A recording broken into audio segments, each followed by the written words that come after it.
안녕하세요, 개짜입니다. 오늘은 고프로 12에 대해서 알아보겠습니다.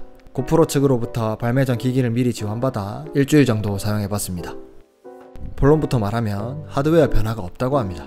그래서 써보기도 전에 엄청 실망했는데요. 도대체 무슨 자신감으로 하드웨어 변화 없이 출시했는지 궁금해서 열심히 써봤어요. 위쪽에 종이를 제거하면 고프로 12와 이번에 새로 출시한 맥스렌즈 2.0이 있습니다. 고프로는 11이랑 생긴 게 똑같죠? 파란색 가루를 겉에 뿌려둔 게 조금 다른 모습이네요. 이거 말고는 숫자가 바뀐 정도? 그리고 아래쪽에 4분의 1인치 나사홀이 생겼습니다. 그래서 일반 카메라 삼각대에도 편하게 달 수가 있어요. 이건 칭찬합니다. 그리고 맥스렌즈 모드 2.0이 포함되어 있습니다. 기존 맥스렌즈보다 화각이 더 넓어지고 스크래치 방지가 더 좋아졌다고 하는데 자세한 건 써보면서 확인하겠습니다. 아니, 하드웨어 변화도 없고 배터리 사양도 그대로인데 배터리가 2배나 길어졌다고 합니다. 무슨 짓을 한 거지? 위의 조건일 때 고프로 11은 35분, 고프로 12는 70분이라고 하는데 저는 의심이 많은 사람이기 때문에 제가 직접 한번 해보겠습니다. 5.3K 60프레임 16:9 비율 촬영에 하이퍼 스무스를 킨 상태입니다. 고프로 11, 12에서 촬영할 수 있는 최대 화질 설정이라고 보시면 됩니다. 여름밤 에어컨을 켜지 않은 방 안에서 테스트를 진행했고요. 새 배터리가 아닌 여러 번 사용한 배터리이며 스펙과는 실험 환경 조건이 100% 동일하지 않기 때문에 결과가 다를 수 있음을 미리 알려드립니다. 고프로 11은 과열로 20분에 촬영이 종료가 됐고요. 배터리는 34%를 사용했습니다. 고프로 12는 과열로 32분에 녹화가 종료됐고요. 배터리는 49%를 사용했습니다. 2배까지는 좀 아닌 것 같지만 11보다 발열 관리를 더 잘해서 더 오래 녹화가 가능하긴 합니다. 최고 화질 촬영 시 발열로 배터리를 다 쓰기 전에 꺼지는 건 여전히 아쉬운 점이지만 전작보다 발열 관리는 확실히 좋아졌네요. 이번엔 일반적으로 가장 많이 사용하는 설정인 4K 30프레임 16:9 하이퍼 스무스를 킨 상태로 촬영을 해보겠습니다. 고프로 11은 75분 녹화 후 방전됐습니다. 고프로 12는 86분 녹화 후 방전됐습니다. 4K 30프레임에서 고프로 11보다 약간 더 오래 촬영할 수 있었습니다. 정리하면 전작보다 녹화 시간 및 안정성은 확실히 증가했다. 하지만 그 폭이 엄청 크진 않다로 정리할 수 있겠네요.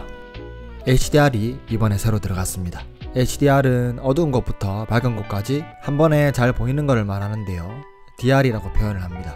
노출 차이가 큰 이런 역광 촬영 시에는 밝은 부분이 하얗게 날아가서 잘 안 나오죠. 근데 HDR 기능을 활용하면 어두운 부분부터 밝은 부분까지 한 번에 싹 다 나옵니다. 이게 HDR의 위력입니다. 실시간으로 비교해보면 차이가 더 확연하게 드러나죠. 밝은 태양 쪽을 보시면 고프로 12 HDR 쪽이 훨씬 더 작게 잘 표현이 되고요. 그렇다고 안부가 어두워져서 안 보이는 게 아니라 오히려 고프로 11 쪽보다 더 잘 보입니다. 그래서 역광인데도 태양부터 제 얼굴까지 더 잘 표현하고 선명합니다. 그리고 중간중간 빛이 새어 들어갈 때도 흐려지지 않고 기존 대비를 잘 유지해줍니다. 고프로 12 HDR은 DR만 높은 게 아니라 HDR 처리된 기본 색감 자체가 이쁘기 때문에 굳이 색 보정을 하지 않고 원본 그대로도 쓸 수 있는 점도 장점 중 하나입니다. 다만 HDR은 일반 촬영과는 달리 노출이 다른 장면을 합성하는 방식이기 때문에 광량이 충분한 상황에서만 사용하시는 걸 추천드립니다. 색 보정이 용이한 로그가 들어갔습니다. 가끔 카메라로 촬영한 영상을 보면 흐리멍텅하니 물이 쫙 빠진 영상이 있죠. 이렇게 물이 뺀 채로 촬영하면 보정의 폭이 넓어져 원하는 대로 보정하기가 좋습니다. 이런 로그를 고프로 12에서 GP로그라는 이름으로 사용할 수 있게 되었습니다. 기본 설정으로 들어간 다음 동영상으로 들어가서 비트 심도를 먼저 10비트로 해줍니다. 기본 화면으로 간 다음에 동영상 설정에 들어가면 로그 메뉴가 있는 걸 확인할 수 있습니다. 처음에 로그를 보면 뭐고 왜 이리 흐리멍텅하노 하실 수 있는데 색 보정을 하면 이렇게 됩니다. 색 보정이라고 하면 엄청 어려울 것 같은데 색 보정의 프리셋이라고 볼 수 있는 럿을 활용하면 누구나 쉽게 보정이 가능합니다.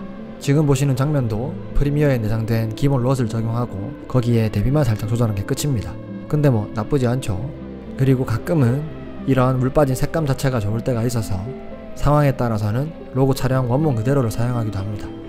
고프로 12에서는 이런 상황에 대해 이제 선택권이 있는 거죠.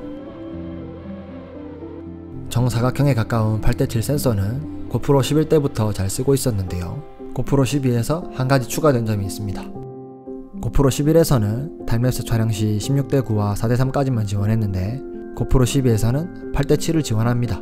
따라서 비율에 따른 화각 손실을 최소화하는 8:7 센서의 장점을 타임랩스에서도 활용할 수가 있는 거죠. 그리고 낮에서 밤으로 바뀌는 것 같은 노출 차이가 큰 상황에서 보정 없이 자연스럽게 변하게 만들기가 쉽지 않은데 고프로 12는 가만 놔두면 알아서 자연스럽게 잘 만들어줍니다. 그리고 꼭 8:7로 촬영하지 않더라도 메뉴에서 와이드, 세로, 풀프레임으로 선택할 수 있고요. 세로를 선택 시에는 고프로를 세로로 돌리지 않고도 세로 촬영이 가능합니다. 하이퍼 스무스야 뭐 늘 좋았죠. 근데 6.0은 오토 부스터에서 5.0보다 4배 더 많은 데이터를 분석한다고 하는데 잘 모르겠고, 보드가 저렇게 떨리는데 화면은 안 떨리죠. 뭐 무슨 설명이 더 필요하겠습니까? 맥스렌즈 모드가 2.0으로 업그레이드 되었습니다. 저는 이전 버전 맥스렌즈를 안 써봤습니다. 이미 고프로 화각이 넓어서 딱히 필요 없다는 주의였는데 이번에 맥스렌즈 모드 2.0을 써보니까 이거 은근히 꿀잼입니다. 뭐하냐 지금? 렌즈를 장착하면 이런 모습이고요. 맥스 하이퍼뷰 4:3 비교. 고프로 일반 렌즈와 비교하면 이 정도 화각 차이가 납니다. 괴물이다. 맥스 렌즈에서도 하이퍼 스무스는 잘 작동합니다. 특히 저는 고프로로 1인칭 촬영을 많이 하는데요. 맥스 렌즈를 사용하면 훨씬 더 몰입감 있는 영상을 촬영할 수 있습니다. 물도 실감나게 첨어질 수가 있고요. 렌즈에 묻은 물도 발수 코팅 덕분에 금방 떨어집니다. 게다가 360도 수평 고정이 가능합니다. 이렇게 도는데 수평 고정을 끄고 찍으면 이렇게 빙글빙글 돌면서 촬영되겠죠. 아유 어지러워라. 하지만 수평 고정을 하고 촬영하면 사람과 카메라는 돌아도 녹화된 영상은 돌지 않습니다.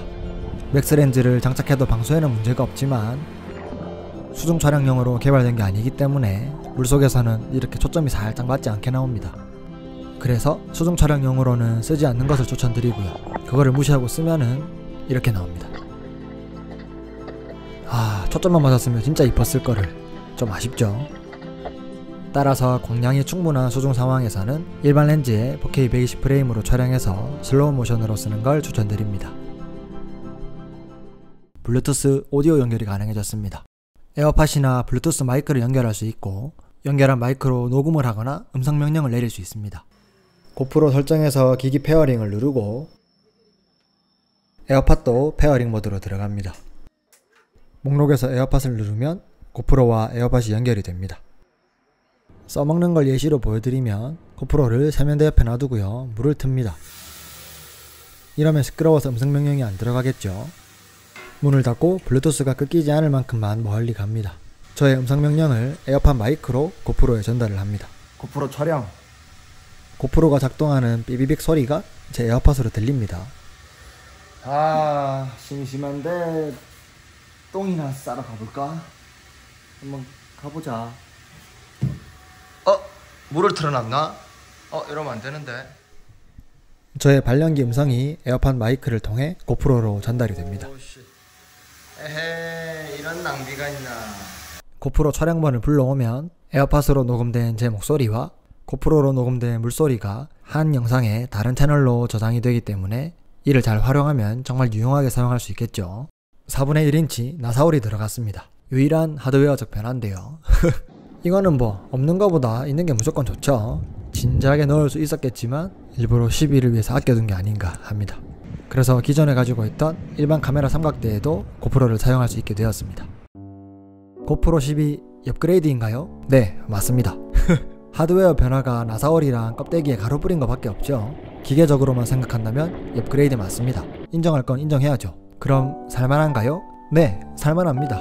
기계적으로는 업그레이드지만 HDR, 로그, 블루투스 연결 같은 실용적이며 전문적인 기능도 추가됐을 뿐만 아니라 가장 중요하면서 기본기가 되는 안정성 및 배터리 시간이 늘어났어요. 화질이야 원래 좋았으니까 거기에 기능들이 더 추가됐는데 사지 않을 이유가 없겠죠? 그리고 더 중요한 건 가격이 고프로 11과 큰 차이가 없습니다. 가격이 비슷하다면 당연히 11을 사지 누가 11을 사겠습니까? 물론 11에서 기변하기에 좀 애매한 부분이 있습니다. 암튼 업그레이드는 맞지만 살 가치도 충분히 있다는 것이 저의 결론입니다. 오늘 영상이 고프로 11을 이해하는 데 도움이 되었다면 구독과 좋아요 부탁드리고요. 저는 다음에 더 좋은 영상으로 찾아뵙겠습니다. 그럼 개바 개바